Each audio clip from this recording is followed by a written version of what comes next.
Assalamualaikum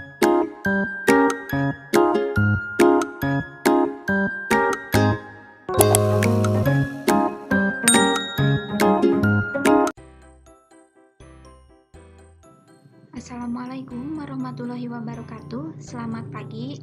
Bagaimana kabarnya? Semoga dalam keadaan sehat ya. Amin. Hari ini kita akan lanjut belajar sejarah Indonesia dan masih di materi bab 1, yaitu tentang cara berpikir sejarah.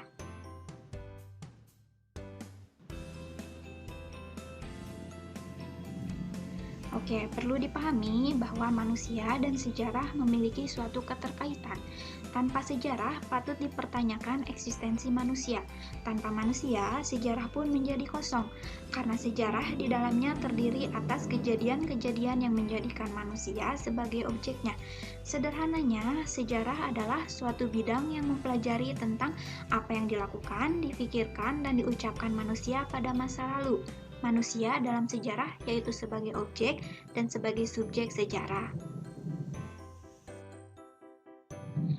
Yang pertama, konsep ruang dan waktu dalam sejarah. Konsep ruang dalam sejarah. Ruang adalah tempat di permukaan bumi, baik secara keseluruhan maupun hanya sebagian. Nah, berikut ini ada salah satu contoh konsep ruang dalam sejarah. Misalnya pada peristiwa proklamasi kemerdekaan Indonesia yang dilaksanakan di rumahnya Insinyur Soekarno, tepatnya di Jalan Pegangsaan Timur nomor 56. Nah, kemudian ada konsep waktu dalam sejarah. Nah, waktu adalah masa atau periode berlangsungnya perjalanan kisah kehidupan manusia. Waktu dapat dibagi menjadi 3, yaitu waktu lampau, waktu sekarang, dan waktu yang akan datang. Nah, contoh konsep waktu dalam peristiwa proklamasi kemerdekaan yaitu pada tanggal 17 Agustus 1945. Nah, selain dari konsep ruang dan waktu dalam sejarah, ada juga konsep manusia. Jadi, sejarah terbentuk dari 3 unsur, dan ketiganya itu tidak dapat dipisahkan, yaitu manusia, ruang, dan waktu. Selanjutnya, berpikir kronologis dalam sejarah. Kronologi sejarah berarti urutan waktu dari sejumlah peristiwa atau kejadian. Oleh karena itu, peristiwa sejarah harus disusun berdasarkan urutan waktu kejadiannya. Kronologi di sini berarti sesuai dengan urutan waktu, sehingga peristiwa sejarah itu tidak terjadi secara melompat-lompat atau bahkan berbalik urutan waktunya atau disebut anakronis. Jadi, konsep kronologi dalam sejarah di sini adalah peristiwa yang harus sesuai dengan urutan waktunya. Selanjutnya, periodisasi sejarah.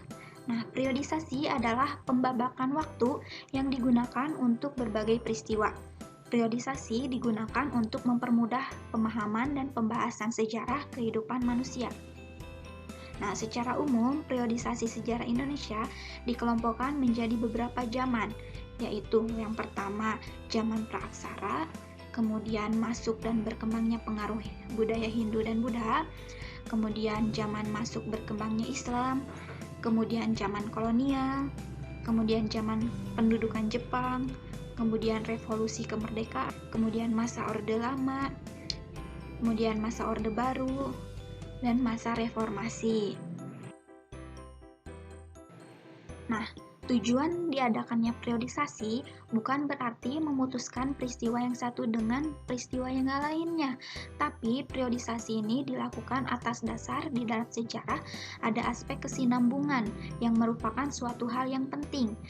Dengan demikian, tujuan periodisasi untuk mengadakan tinjauan menyeluruh terhadap peristiwa-peristiwa dan saling hubungannya dengan berbagai aspeknya.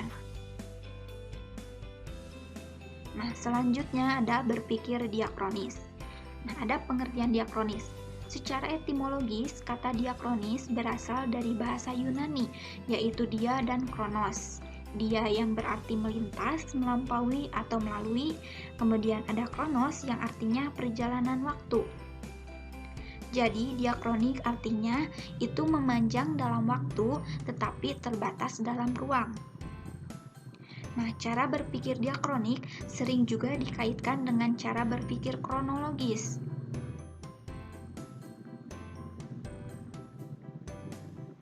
Nah, cara berpikir kronologis dan diakronik ini saling berhubungan karena mementingkan urutan waktu.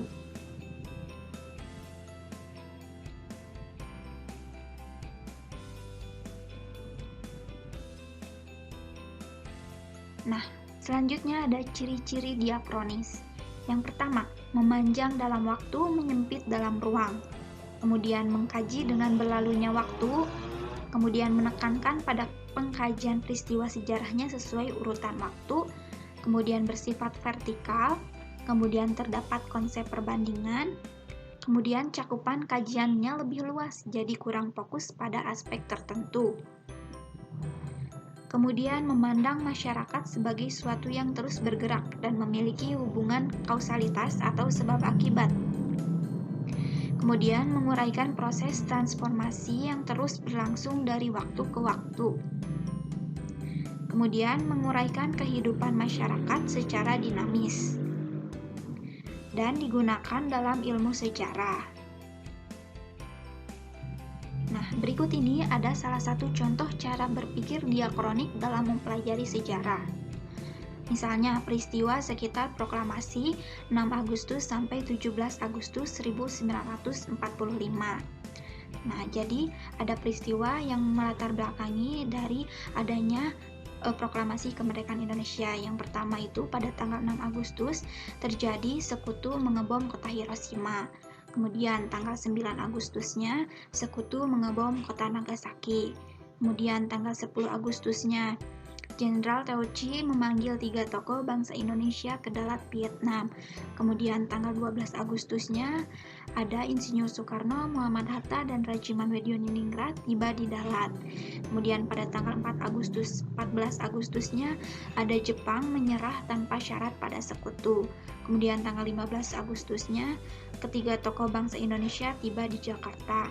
Kemudian tanggal 16 Agustusnya muncul peristiwa Rengas Dengklok dan perumusan naskah teks proklamasi. Dan akhirnya tanggal 17 Agustus terjadilah proklamasi kemerdekaan Indonesia yang dilaksanakan pada pukul 10.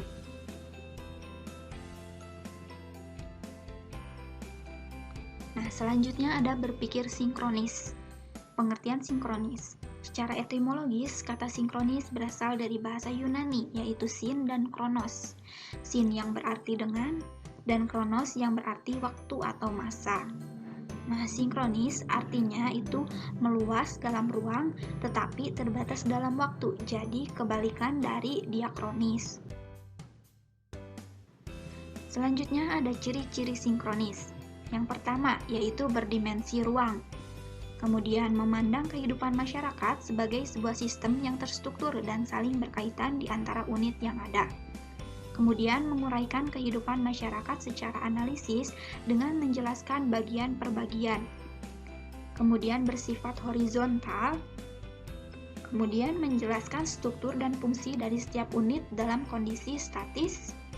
Dan digunakan oleh ilmu sosial seperti geografi, sosiologi, politik, ekonomi, antropologi, dan arkeologi.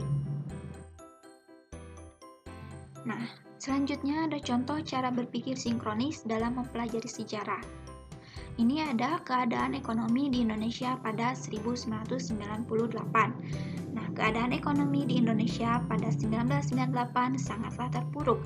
Terjadi kerusuhan di mana-mana, bahkan sampai Presiden Soeharto mengundurkan diri. Terdapat banyak hutang perusahaan dan negara yang jatuh tempo pada 1998 yang membuat banyak perusahaan gulung tikar.